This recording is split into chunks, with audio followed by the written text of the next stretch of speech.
The 1911 is one of the most iconic firearms in history. Designed by John Browning, the 1911 was the standard issue sidearm of the U.S. military from 1911 to 1985. While Colt produced the original, almost every major firearm company has produced its own version. It's wildly revered for its reliability, crisp trigger, and is still a favorite for all types of shooters. Whether you're looking to buy or build a 1911 and just about everything for guns, log on to midwayusa.com. Fishing like a local isn't just about catching fish. It's about connecting with the environment and the people who call it home. It's about hearing the stories and traditions that have been passed down for generations and sharing unforgettable moments with the people you meet along the way. Fishing like a local is having an experience that stays with you forever. And with Fishing Booker, you can experience it too, no matter where you are. Discover your next adventure on Fishing Booker.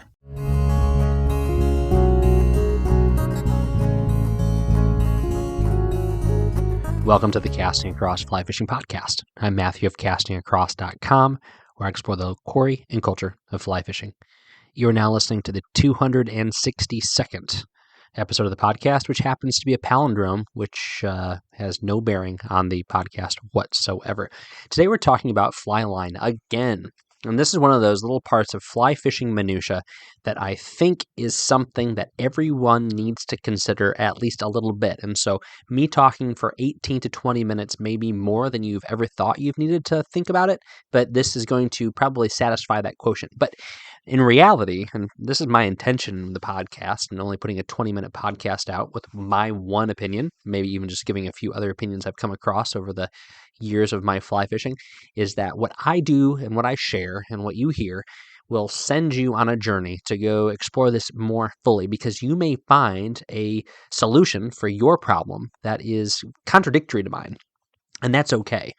There's some things that are truly true, capital T true, and then there's other things that are true that could be variables one way or another sending you in a different direction. And so when it comes to fly fishing, there's a lot of those. I mean, the right cast. What is the right cast? Well, the right cast is the cast that works for you. Is there a mechanically sound cast that sets you up for longer, more accurate presentations? Of course. But if you can get that fly to that fish, that is, at the end of the day, what matters the most.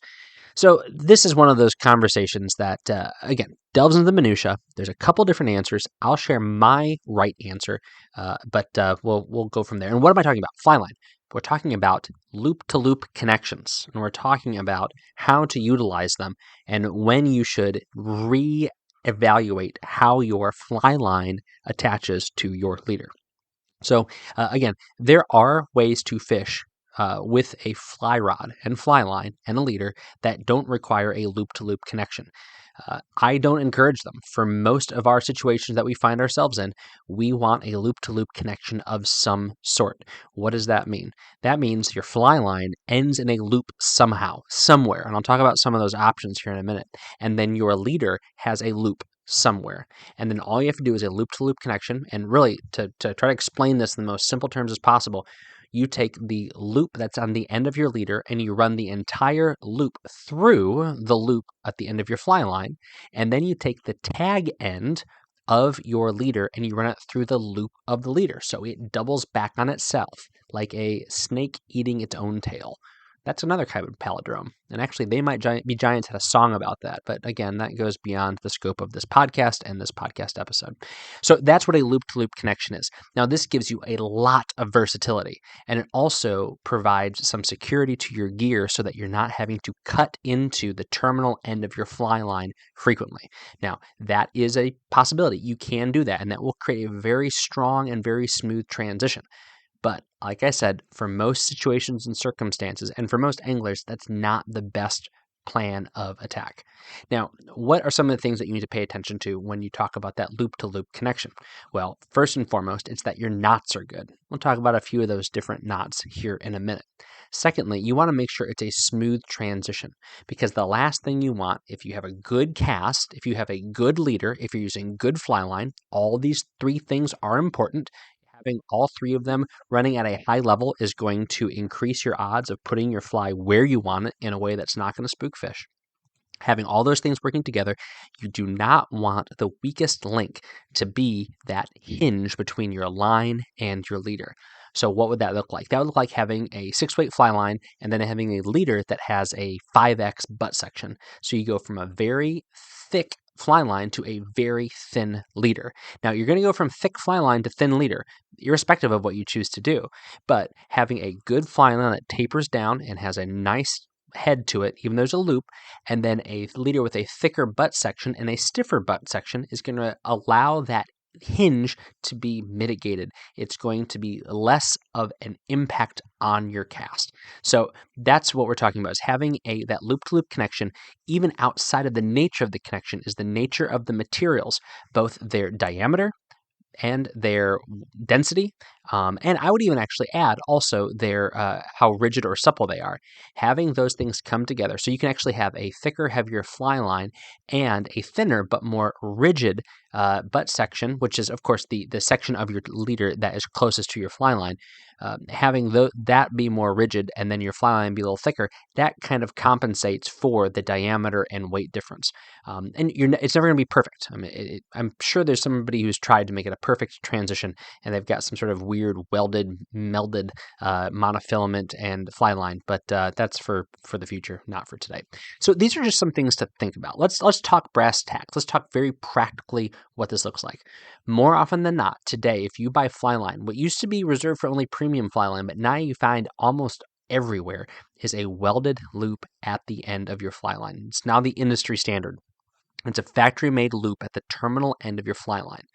But that being said, all aren't created equally. Larger loops might seem convenient, but if there is a very large loop at the end of your fly line, and I've seen some that are a little bit bigger, but really this really is more of an issue if you are using a really delicate fly rod that has a really small tip top. If you're using an antique rod, if you're using a custom-made fly rod that is on a really delicate ultralight style fly rod, that's where you're going to run into really small snake guides once you get into that tip section, and the tip top itself is maybe not as wide as it should be. And in those situations, then having a larger welded loop is actually a problem, because another thing about these transitions, these loop-to-loop transitions, is that I haven't mentioned, is that you are going to run into situations, especially if you're fishing for trout, where that leader is shorter than the length of your rod, and so you might actually have that loop-to-loop connection come back through your tip top.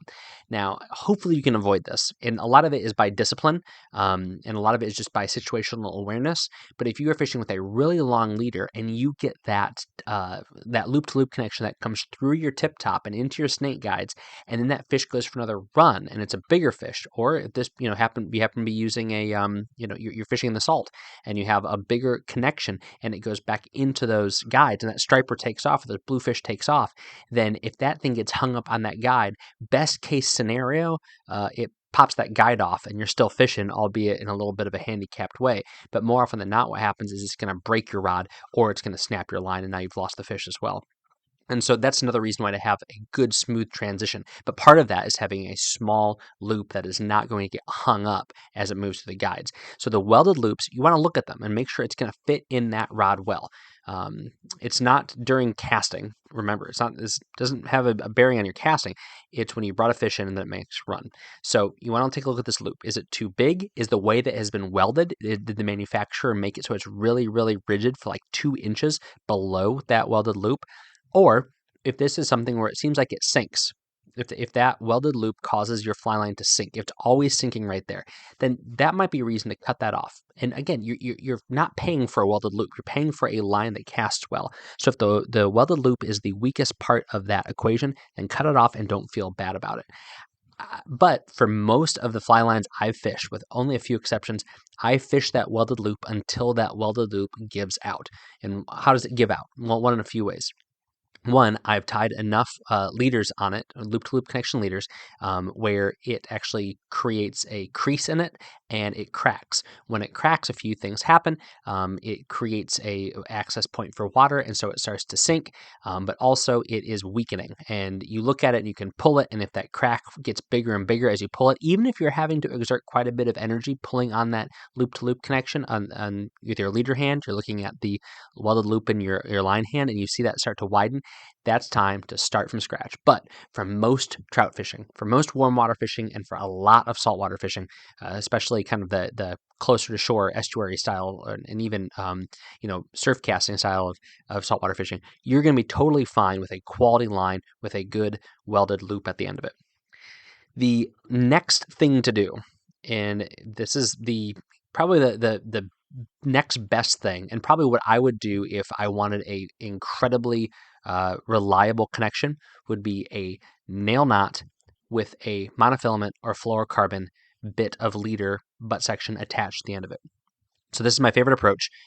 Again, outside of a good factory-made welded loop, that's what I want to use for my trout fishing. But for everything else, heavier trout, bigger bass, toothy fish, saltwater, the best way to do it is to use a heavy monofilament or fluorocarbon, and go out and buy a tiny little spool of leader material of a really thick fluorocarbon or monofilament. I'm not going to go through a chart telling you what diameter and what weight and what pound test matches up with fly line diameters. Those exist out there. I would just say go into the sporting goods store, go into the fly shop, and try to find something that matches up. And here, actually, this is where I would say go into like a Bass Pro Shop, or going to a Cabela's, or going to a fishing store that has big game stuff. You're going to find some material that's going to actually serve you much better. You don't need a giant spool of it. You just need like a tippet spool of it. But what you want to do at this point is you get maybe a foot or 18 inches of this stuff, and you take the time to tie a perfect nail knot at the end, the terminal end of your fly line. A perfect nail knot.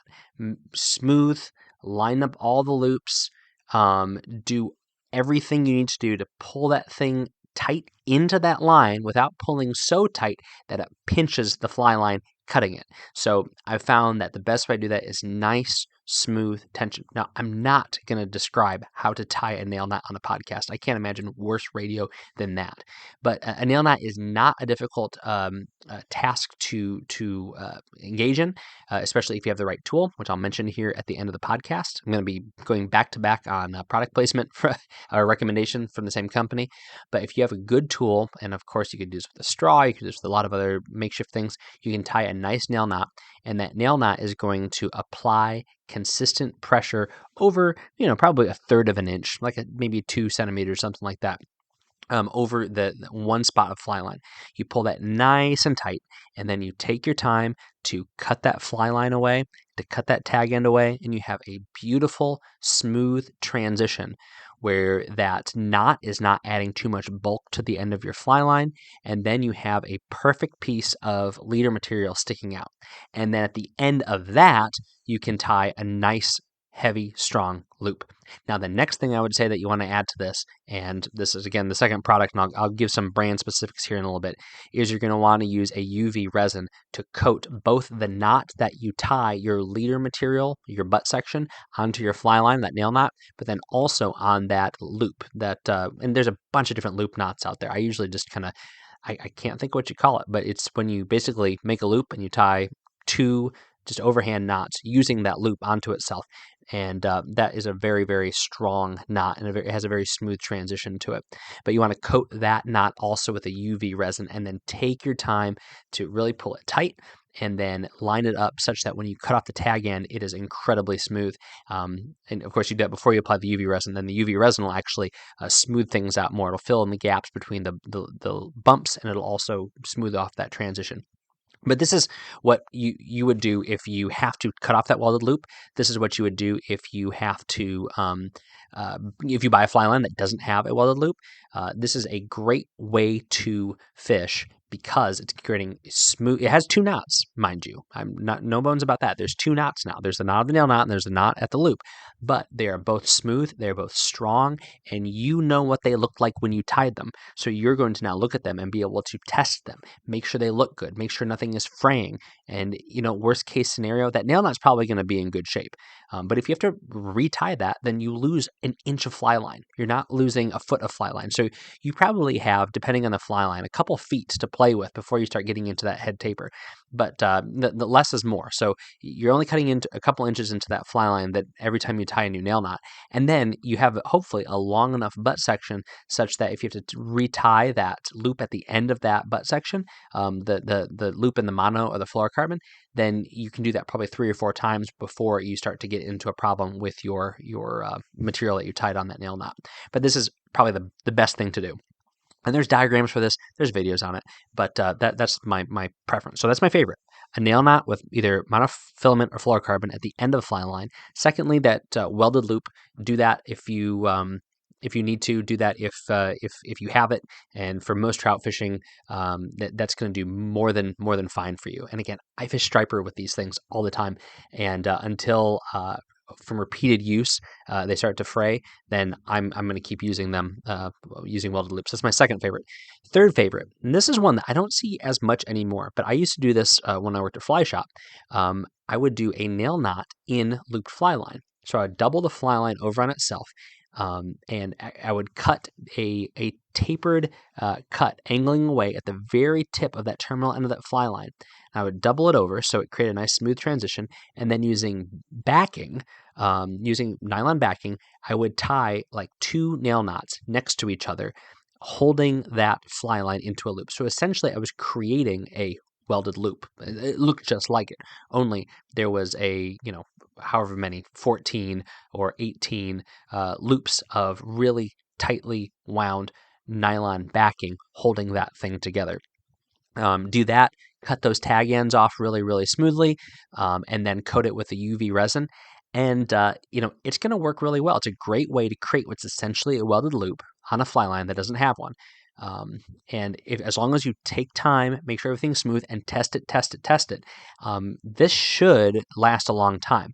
The issue with this is, one, that nylon backing, it can be scratched up, and it will start to come loose if you don't do a good job of coating it, or if you don't tie nice, tight little knots. And you're going to run into the same problem that you do with a welded loop, which is that loop itself, if it gets pinched or if it gets pulled too much, which hopefully, ideally, it's getting pulled a lot because of fish pulling on the new fly line, that will give out. It's a good option. And again, I would use this for trout. I wouldn't use this for really big game. I would use this for trout more than anything. I will say I do use this method and the terminal, not the terminal end, the reel side of my fly lines for when I'm using for stripers or for bigger game, saltwater, big river trout, things like that. When I want to have a quick change line system, I will do loop to loop with my backing to my fly line, and this is my preferred method for that, just so that there's not a bunch of stuff down in there. There's not 2 knots down in where my backing and my fly line come together. So this is my preferred way of creating a loop in the bottom section, the butt end, I guess, of my fly line when I want to create a quick change. If I have a couple of sinking lines, a couple of floating lines, a couple of intermediate lines, different shooting heads, things like that, I'll use this system so that there's not multiple materials, wedged in tightly between my backing and my fly line. So that's my third preference. So first preference, nail knot using monofilament or fluorocarbon. Second is welded loop. Third would be the nail knot using loop line. And lastly is the welded loop. Oh, the the braided loop. The braided loop. So braided loop is they look like the Chinese finger traps, right? And you can buy them anywhere. I think you can buy them at like Walmart still. And you thread it on there, and then it's going to grip pretty well by just threading it on there. The issue with this is that to really affix it, you put this little plastic sleeve on, and then you heat sink it. You use heat to shrink it. And this would indeed shrink that little sleeve on there, holding on the nylon braided thing tightly. But the nylon would melt too, and sometimes the fly line would melt, and it never ended well. Maybe I was just really bad at doing this, but I felt like they gave you 3 in the package because you were at least going to ruin 1 on your way to do this. But I have had them last a long time. I've had them start to fray. I've had them pull off completely, like the braided loop pulls out from the plastic sleeve that had been shrunk on there. I'm just not a huge fan of these. And they also, they don't float well, and they are heavier. They kind of create that artificial hinge. So that is my fourth option of 4, which is last place, not on the podium, not getting a medal. The braided loop, I'm not a fan. I use them for years and years. Inevitably, there is a few spools of line somewhere in my reel cabinet that still have these on there. But if I find them, I will dispatch them as soon as I do. So a few things to think about as you are looking at your fly line. This is something, this is being recorded in the middle of November. Maybe you're going through your stuff and cleaning it. Go through, look at how your fly line attaches to your leader. Look at your different connections. Take time to test them. Really give them a hard jerk, because no matter, if you think, well, I'm not going to create unnecessary problems for this. Well, better you than a fish, and better you now have time to fix it. If you're not going to fish again until springtime, now you have time to fix it. Take it into a fly shop. If everything I said today sounds scary because you don't trust yourself to tie a good nail knot, then take it to your local fly shop. They'll probably do it for free, assuming you buy flies and you're not just a moocher. But this is something to think about. This is a very easy way to improve your casting. And honestly, like I said before, if you have bad loop-to-loop connections, having a good nail knot using a good monofilament or good fluorocarbon butt section tied to it and creating a nice small loop at the end, and all those knots being good and covered with a good UV resin, you're going to really appreciate the difference that makes in your casting. It's going to keep that fly line floating at the terminal end. It's going to have a nice smooth motion as it goes through the air, and it really does make a difference. It's a small thing that can make a lot of difference. And in my mind, that's what we're talking about and listening to for 20 minutes. This week on castingacross.com, Hooked for 25 Years is the first article. If you want to see a picture of me at the age of, I think, 15, wearing a satin Chicago Bears jacket, a Zebco red rhino hat, some big Bill Dance sunglasses with a fly rod in my mouth. Not the cork, the butt section, mind you. Holding a very, very dark brown trout. My very first trout that I ever caught on a fly rod.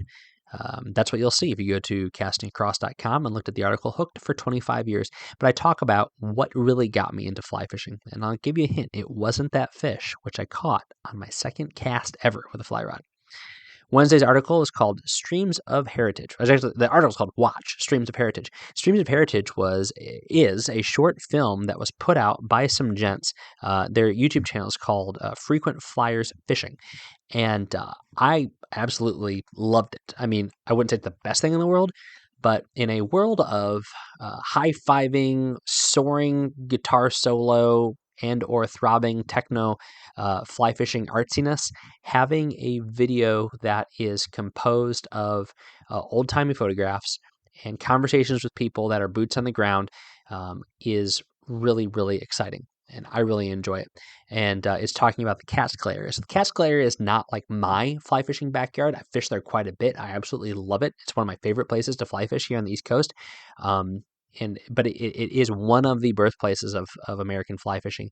And so this is a great 20-minute video. Watch it in your lunch break. Watch it as you're going to bed. Show it to somebody who's interested in the aesthetics of fly fishing. We'll talk about Catskill dry flies. It's great fun. I have nothing but high things to say about it, and I'm excited to watch more of the stuff on Frequent Flyers YouTube page. This week's recommendation on the podcast is actually 2 products. All right, 2 products. It's to do everything I talked about and do it well, specifically that connection of the terminal end of your fly line to mono and fluorocarbon today in the podcast. And they both come from Loon. I talked about Loon last week, but when you're talking about little tiny stuff, Loon generally makes really, really good little tiny stuff. The first thing is the Ergo Knot Tool. And you could use any number of makeshift items, but for a few bucks, you can get a really good knot tool that has a good handle, and everything is precisely the size you need to use to tie a good nail knot. I've owned a handful of nail knot tools over the years. You have to spend $7 more to get free shipping, and you're like, I could use that, I guess. And this one is by far my favorite, and partially because of everything is rounded and easy to grab. And then the second piece is Knot Sense. So this is a knot formulated, a epoxy or resin that has been made for sealing knots from Loon. So you dab it on there. It's the right consistency. I've enjoyed using it. I've never had problems. It's never goopy. It never creates a bubble as long as you use it well. And then you zap it with the UV light, and now you have a nice smooth transition where your knot is. And for the formulas I gave today, you use it twice on that nail knot with a mono or fluorocarbon butt section. So I'll put links to both of these products on the show notes for this podcast's page over at castingacross.com. Thanks for listening to the Casting Across Fly Fishing Podcast. Please subscribe on your favorite podcast app and rate the podcast on iTunes. Then head over to castingacross.com for 3 posts a week on the people, the places, and the things that go into the pursuit of fish.